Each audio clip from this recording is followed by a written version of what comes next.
حضرت ابراہیم مہمان نواز بڑے تھے، سخی بڑے تھے۔ حضرت ابراہیم علیہ السلام کے بارے میں نبی پاک صلی اللہ تعالی علیہ وسلم نے فرمایا، سب سے پہلے جس بندے نے کسی کی مہمان نوازی کی تھی نا، وہ حضرت ابراہیم علیہ السلام ہے۔ اس کا ایک معنی علماء نے یہ بھی اس حدیث کا بیان کیا کہ جس نے سونی کر کے، مسجع کر کے، خوبصورت کر کے، تیار کر کے، عزت کے ساتھ، آنر کے ساتھ کسی مہمان کو سب سے پہلے کسی نے اس اہتمام سے کھانا کھلایا، وہ حضرت ابراہیم علیہ السلام ہے۔ زبردست مہمان نواز تھے، زبردست۔ اپنے گھر کے 4 دروازے بنائے ہوئے تھے، 4، اور فرماتے تھے میری خواہش ہے کہ چاروں طرف سے مہمان آئیں، روٹیاں پکتی رہیں، دنیا کھاتی رہے، دنیا آوے کھا کھا جاوے، راضی ہوئے بلا، آئیں لوگ کھائیں، یہ میری خواہش ہے۔ روٹی کھلاؤ، روٹی کھلاؤ، روٹی کھلاؤ، لنگر کھلاؤ۔ حضور صلی اللہ علیہ وسلم سے پوچھا گیا، یا رسول اللہ بہترین مسلمان کون ہے؟ تو حضور نے فرمایا جو سلام لینے میں پہل کرے اور کھانا زیادہ کھلائے، کھانا کھلائے، جو جس کا مزاج ہو کھانا کھلانے کا، طبیعت ہو کھانا کھلانے۔ حضرت ابراہیم علیہ السلام اتنی مہمان نوازی کرتے کہ نبی پاک صلی اللہ علیہ وسلم نے فرمایا، یہ ترغیب و ترہیب میں موجود ہے۔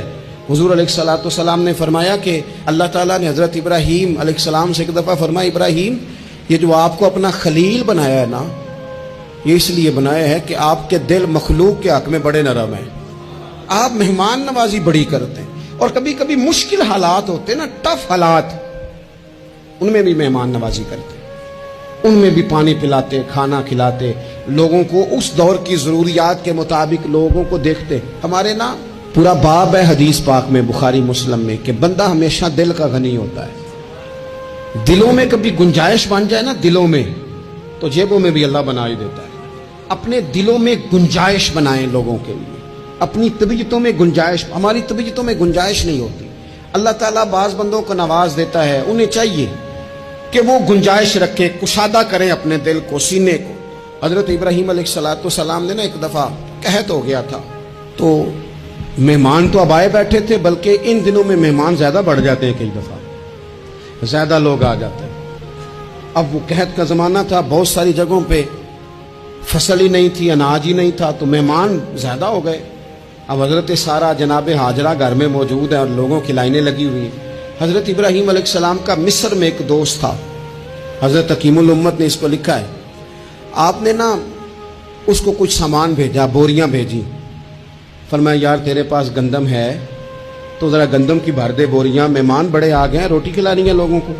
حضرت ابراہیم نے وہ چند بوریاں اپنے اس مصری دوست کی طرف بھیجی کہ گندم کی بھر دو، مہمان زیادہ آ گئے ہیں، تو یہاں تو قحط ہے۔ اب وہاں جب گئے لینے کے لیے خدام اونٹ لے کے، بوریاں لے کے، تو اس نے کہا جی غلہ تو یہاں بھی ختم ہو گیا، اب یہ خالی بوریاں لے کے واپس آ رہے ہیں۔ اب ان جانے والے خدام کو بھی پتا تھا، جو قریب رہنے والے ہوتے ہیں وہ خانقاہوں کے، آستانوں کے، مدارس کے، مراکز کے مزاج سے بھی آگاہ ہو جاتے ہیں۔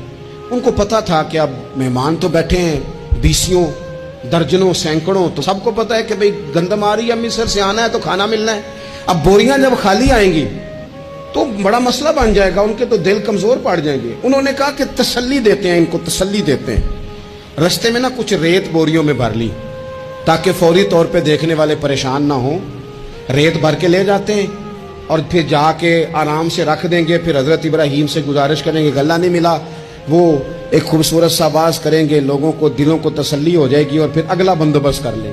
اب وہ بوریاں ساری کی ساری ریت سے بھری رکھی۔ حضرت مفتی احمد یار خان صاحب رحمۃ اللہ علیہ نے لکھا ہے کہ وہ بوریاں لا کے جب لوگوں نے آتے دیکھی بوریاں، تو طبیعت لوگوں کی کئی دنوں کا کھانا نہیں کھایا تھا، حشاش بشاش ہو گئی، بچے، بوڑھے، بیمار، سبھی کے دل تسلی میں آ گئے کہ آج کھانا ملے گا۔ بوریاں ایک کونے میں رکھ دیں۔ حضرت ابراہیم آرام فرما تھے، کہیں یا کسی ذکر و فکر کی مصروفیت میں مشغول تھے، ظاہراً انہیں بتایا نہ گیا۔ اب وہ جہاں گندم رکھی جاتی تھی وہاں جا کے وہ ریت کی بوریاں رکھ دیں۔ وہ خدام وہاں سے ہٹ گئے چونکہ وہ گھر کا حصہ تھا۔ اب جناب ہاجرہ حضرت سارہ اٹھیں، ریت والی بوریاں جب کھولیں تو بہترین گندم نکلی اندر سے۔ اللہ تعالیٰ جب رزق دیتا ہے تو پھر بغیر، اور واللہ خیر الرازقین، بہترین رزق دینے والا اللہ ہے، سب سے بہتر رزق دینے والا۔ وہ کھولا ان کو، بہترین گندم نکلی. انہوں نے فوراً کنیزیں جو تھیں ان کو بلایا, گندم پیس لی گئی. اسی وقت کھانا پکنے لگا. حضرت ابراہیم تشریف لائے, کھانا چل رہا ہے, لوگ لنگر کھا رہے ہیں. اب وہ خدام بھی پریشان تھے کہ بھی ہم تو لائے تھے ریت, یہ گندم کیسے آ گئی. حضرت سارہ اور جناب ہاجرہ قریب آئیں تو خواتین بعض اوقات گھر والوں کو گائیڈ کرتی ہیں کہ یہ والی سبزی بڑی اچھی تھی, یہ والے چاول بڑے اچھے ہیں, یہ جو گندم آپ لائیں یہ بڑی اچھی ہے. تو وہ تھوڑی سی گندم ہاتھ میں پکڑی جناب ہاجرہ نے, جناب سارہ نے, حضرت ابراہیم کے سامنے کر کے کہا, یہ جو آپ کا مصری یار ہے نا, یہ جو مصری یار نے گندم بھیجی ہے نا, مصری یار نے, کیا بات ہے, خوشبو بھی اعلیٰ ہے, پکانے میں بھی اچھی ہے, 2 لقمے روٹی کے چکے ہیں, ذائقہ بھی کمال ہے, یہ جو آپ کا مصری یار ہے. حضرت ابراہیم کہنے لگے چپ کر جا, یہ مصری یار نے نہیں بھیجی, یہ میرے عرشی یار نے بھیجی ہے. واتخذ اللہ ابراہیم خلیلا, وہ جس نے کہا نا ہم نے ابراہیم کو گہرا دوست بنا لیا ہے, یہ اس نے بھیجی ہیں. اس کو پتا تھا کہ جناب خلیل نے کوئی ذات کے لیے نہیں منگائی, اسی کی مخلوق کے لیے منگائی ہے, تو یہ عرشی یار نے بھیجی ہے, عرشی یار نے. اور فرمایا جب عرشی یار بھیجے تو پھر کسی قسم کی کوئی کمزوری باقی رہتی نہیں ہے.